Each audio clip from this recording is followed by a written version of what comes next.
जिले की दिमनी विधानसभा सीट से कांग्रेस के प्रत्याशी रविंद्र सिंह तोमर ने जीत दर्ज की है। रविंद्र सिंह तोमर ने भाजपा के प्रत्याशी कृषि राज्य मंत्री गिरिराज दंडोतिया को लगभग 27,000 मतों से पराजित किया है। गिरिराज दंडोतिया जो कि राज्य मंत्री भी थे, पर जनता ने उनको पूरी तरह से नकार दिया। रविंद्र सिंह तोमर ने अपनी इस जीत के लिए जहां बिकाऊ और टिकाऊ के मुद्दे को बड़ा कारण बताया, वहीं पूर्व मंत्री गिरिराज दंडोतिया पर 500 रुपए में अपने लेटर हेड बेचने जैसे गंभीर आरोप भी लगाए। तोमर की माने तो यही वजह है कि क्षेत्र की जनता ने गिरिराज दंडोतिया को पूरी तरह से नकार दिया। तोमर अब इस क्षेत्र में बेरोजगार युवाओं के लिए उद्योगों को एक बड़ी जरूरत बताते हुए इस पर काम करने की बात कह रहे हैं। तो आपका मानना है? अब वो जनता का निर्णय है, सर्वोदार्य जो भी जनता ने निर्णय दिया है उसे स्वीकारेंगे और क्या। ज्योतिरादित्य सिंधिया का कितना प्रभाव इस चुनाव में रहा नहीं रहा? बराबर उन्होंने बराबर पूरा कैंपिंग किया।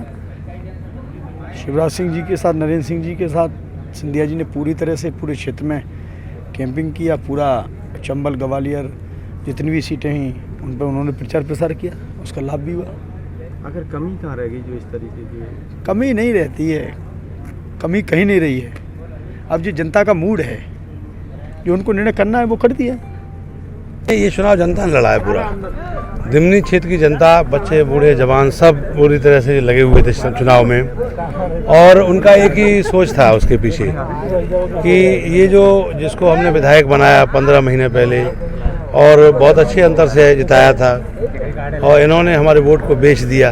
एक बात तो ये दिमाग में लोगों को चल रही। दूसरी, ये 15 महीने का जो कार्यकाल है उनका, वो बहुत संतोषजनक क्या है, बहुत स्थिति खराब रही उनकी। यहाँ तक लोगों ने 500 रुपये में लेटर पैड बेचे, भ्रष्टाचारी बहुत की, बड़े पैमाने पर हर डिपार्टमेंट में कहीं ना कहीं जो इन्होंने कर्मचारी अधिकारियों को बहुत ज़्यादा एक तरह से उत्पीड़न सा किया, और जनता में इसका मैसेज चला गया कि ये अपने पैसे के लिए केवल राजनीति कर रहे हैं। तो ये भी एक लोगों के दिमाग में था। दूसरा, 15 वर्ष से मैं सक्रिय हूँ, 2 चुनाव लड़ा, पहले 250 वोट से हारे, दूसरी बार 1100 वोट। जनता ने कभी माना नहीं कि मैं हारा हूँ।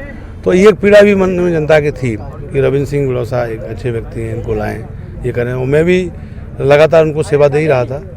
तो ये सब बातें। दिमनी में एक अहम मुद्दा आता है बेरोजगारी, और कोई ऐसा उद्योग क्षेत्र नहीं है कि जिससे बेरोजगारी हटे। आगे क्या प्राथमिकता है? हमारी सबसे पहली प्राथमिकता ये है कि चंबल का बहुत बड़ा क्षेत्र है, यानी 3800 वर्ग किलोमीटर के अंदर चंबल का एरिया आता है। लगा के कोटा से और आपके इंदौर के मानपुर से शुरू हो जाओ तो पचनदे तक उत्तर प्रदेश के, ये हमारा क्षेत्र दिमनी पड़ता है, मध्य में है, और 3 नदियों के भूभाग पर बसा हुआ दिमनी है। उसमें चंबल, आसन, क्वारी।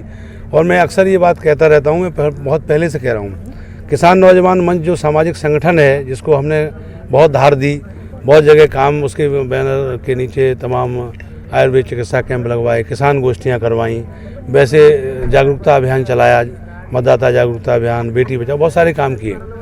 उसमें भी मैं ये कहता रहा कि उद्योग धंधों की यहाँ आवश्यकता है चंबल में, क्योंकि चंबल को गलत तरीके से बदनाम किया। मीडिया के मित्रों से मैं हमेशा निवेदन करता हूँ कि चंबल में कभी कोई डाकू बदमाश नहीं हुआ, यहाँ केवल बागी हुए, और बागी वो भी बगावत करके, अन्याय के खिलाफ बगावत करने की क्षमता किसी में है तो चंबल के लोगों में।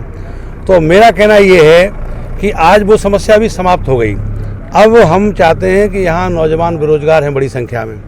भारत की सीमा की सुरक्षा में सबसे बड़ा योगदान चंबल के क्षेत्र के लोगों का है, और आज भी सीमा की सुरक्षा करते हुए जो नौजवान कंधे बंदूक लिए वो खड़ा होगा, उसमें भी बड़ी संख्या चंबल की है। तो हम इस प्राथमिकता को इसलिए आगे रखना चाहते हैं कि नौजवान को बेरोजगारी से बचाना है, तो यहाँ उद्योगों की आवश्यकता है।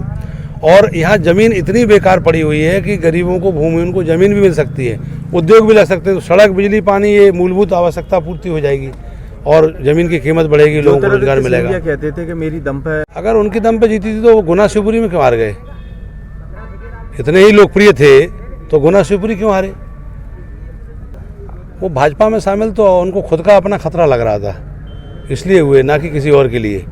औरों की तो बलि चढ़ गई, वो खुद महसूस कर रहे होंगे।